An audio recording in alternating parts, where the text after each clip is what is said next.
पढ़े जीवितपुत्रिका व्रत की 3 कथाएं। जीमूतवाहन राजा, सियारिन और भगवान श्री कृष्ण से जुड़ी व्रत की कहानी।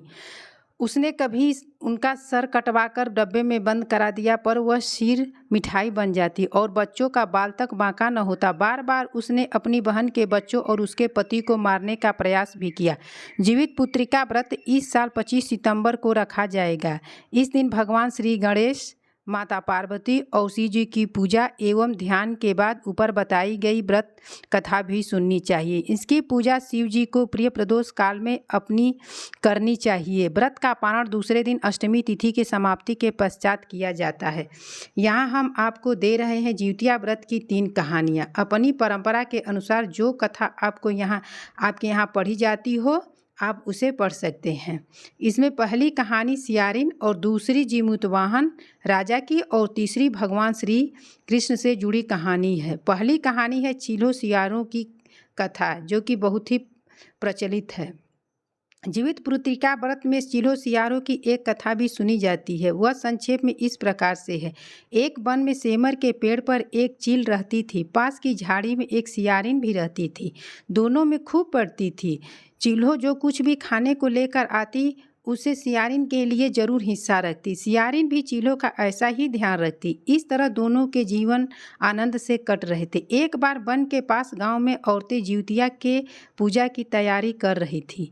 चीलों ने उसे बड़े ध्यान से देखा और अपनी सखी सियारों को भी बताया। फिर चीलों सियारों ने तय किया कि वे भी यह व्रत करेंगी। सियारों और चीलों ने जिउतिया का व्रत रखा। बड़ी निष्ठा और लगन से दोनों ने दिन भर भूखे प्यासे मंगल कामना कर व्रत में रही। मगर रात होते ही सियारिन को भूख प्यास सताने लगी। जब बर्दाश्त न हुआ तो जंगल में जाके उसने मांस और हड्डी पेट भर खाया। चीलों ने हड्डी चबाने के कड़कड़ की आवाज़ सुनी तो पूछा कि यह कैसी आवाज़ है। सियारिन ने कह दिया, बहन, भूख के मारे पेट गुड़गुड़ा रहा है, यह उसी की आवाज़ है। मगर चीलों को पता चल गया। उसने सियारिन को खूब लताड़ा कि जब व्रत नहीं हो सकता था तो संकल्प क्यों लिया था। सियारिन लजा गई, पर व्रत भंग हो चुका था। चीलों रात भर भूखे प्यासे रखकर व्रत पूरा की। अगले जन्म में दोनों मनुष्य के रूप में राजकुमारी बनकर सगी बहनें हुई। सियारिन बड़ी बहन हुई और उसकी शादी एक राजकुमार से हुई। चीलों छोटी बहन हुई, उसकी शादी उसी राज्य के मंत्री पुत्र से हुई। बाद में दोनों राजा और मंत्री बने। सियारिन रानी के जो भी बच्चे होते वे मर जाते, जबकि चीलों के बच्चे स्वस्थ और हट्ठे कट्ठे रहते। इससे उसे जलन होती। उसने कभी उनके सर कटवाकर डब्बे में बंद करा दिया, पर वह सिर मिठाई बन जाती और बच्चों का बाल तक बांका न होता था। बार बार उसने अपनी बहन के बच्चों और उसके पति को मारने का प्रयास भी किया, पर सफल न हुई। आखिरकार दैवयोग से उसे भूल का आभास हुआ। उसने क्षमा मांगी और अपने बहन के बताने पर जीवितपुत्रिका व्रत किया। जीवितपुत्रिका व्रत कथा। गंधर्वों के राजकुमार का नाम जीमूतवाहन था। वे बड़े उदार और परोपकारी थे। जीमूतवाहन जी के पिता ने वृद्धावस्था में वानप्रस्थ आश्रम में जाते समय इनको राज सिंहासन पर बैठाया, किंतु इनका मन राजपाट में नहीं लगता था। वह राज्य का भार अपने भाइयों पर छोड़कर स्वयं वन में पिता की सेवा करने चले गए। वन में ही जीमूतवाहन को मलयवती नामक राजकन्या से भेंट हुई और दोनों में प्रेम हो गया। एक दिन जब वन में भ्रमण करते हुए जीमूतवाहन काफ़ी आगे चले गए, तब उन्हें एक वृद्धा विलाप करते हुए दिखी। पूछने पर वृद्धा ने रोते हुए बताया, मैं नागवंश की स्त्री हूँ। मुझे एक ही पुत्र है। पंछीराज गरुड़ के कोप से मुक्ति दिलाने के लिए नागों ने एक व्यवस्था की है। वे गरुड़ को प्रतिदिन भक्षण हेतु एक युवा नाग सौंपते हैं। आज मेरे पुत्र शंखचूड़ की बलि का दिन है। आज मेरे पुत्र के जीवन पर संकट है और थोड़ी देर बाद ही मैं पुत्रविहीन हो जाऊंगी। एक स्त्री के लिए इससे बड़ा दुख क्या होगा कि उसके जीते जी उसका पुत्र न रहे। जीमूतवाहन को यह सुनकर बहुत बड़ा दुख हुआ। उसने उस वृद्धा को आश्वस्त करते हुए कहा, डरो मत, मैं तुम्हारे पुत्र के प्राणों की रक्षा करूंगा। आज उसके स्थान पर स्वयं मैं अपने आप को उसके लाल रंग कपड़े में ढककर बंद शिला पर लेटूंगा, ताकि गरुड़ मुझे खा जाए, पर तुम्हारा पुत्र बच जाए। इतना कहकर जीमूतवाहन ने शंखचूड़ के हाथ से लाल कपड़ा ले लिया और वे उसे लपेटकर गरुड़ को बलि देने के लिए चुनी गई बंधशिला पर लेट गए। नियत समय पर गरुड़ बड़े वेग से आए और वे लाल कपड़े में ढके जीमूत वाहन को पंजों में दबोचकर पहाड़ के शिखर पर जाकर बैठ गए। गरुड़ ने अपनी कठोर चोंच का प्रहार किया और जीमूतवाहन के शरीर से मांस का एक बड़ा टुकड़ा नोच लिया। इसकी पीड़ा से जीमूतवाहन की आँखों से आंसू बह निकले और वह दर्द से कराहने लगे। अपने पंजे में जकड़े प्राणी की आँखों से आंसू और मुंह से करा सुनकर गरुड़ बड़े आश्चर्य में पड़ गए, क्योंकि ऐसा पहले कभी न हुआ था।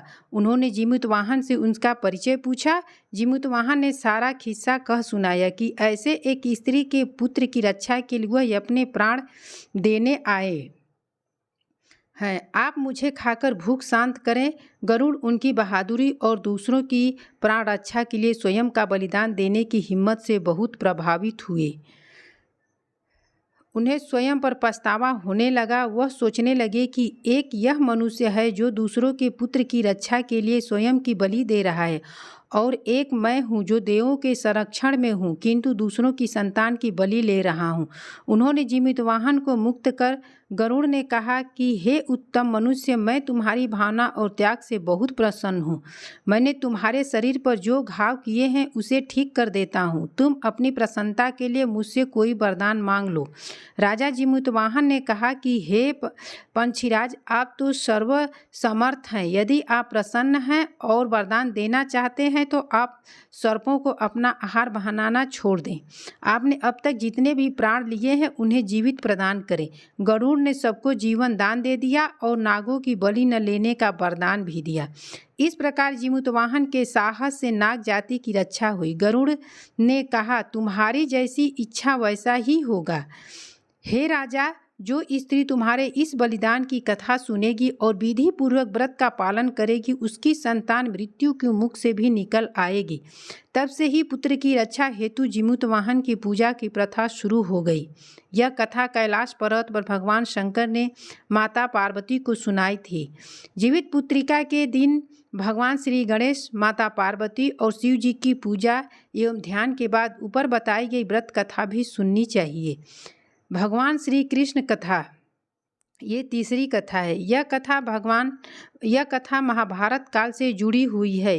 महाभारत युद्ध के बाद अपने पिता की मृत्यु के बाद अश्वत्थामा बहुत ही नाराज था और उसके अंदर बदले की आग तीव्र थी, जिस कारण उसने पांडवों के शिविर में घुसकर सोते हुए 5 लोगों को पांडव समझकर मार डाला था, लेकिन वे सभी द्रौपदी के 5 संतानें थीं। यह उसके इस अपराध के कारण उसे अर्जुन ने बंदिन बना लिया और उसकी दिव्य मणि छीन ली, जिसके फलस्वरूप अश्वत्थामा ने उत्तरा की अजन्मी संतान को गर्भ में मारने के लिए ब्रह्मास्त्र का उपयोग किया, जिसे निष्फल करना नामुमकिन था। उत्तरा की संतान का जन्म लेना आवश्यक थी, जिस कारण भगवान श्री कृष्ण ने अपने सभी पुण्यों का फल उत्तरा की अजन्मी संतान को देकर उसको गर्भ में ही पुनः जीवित किया।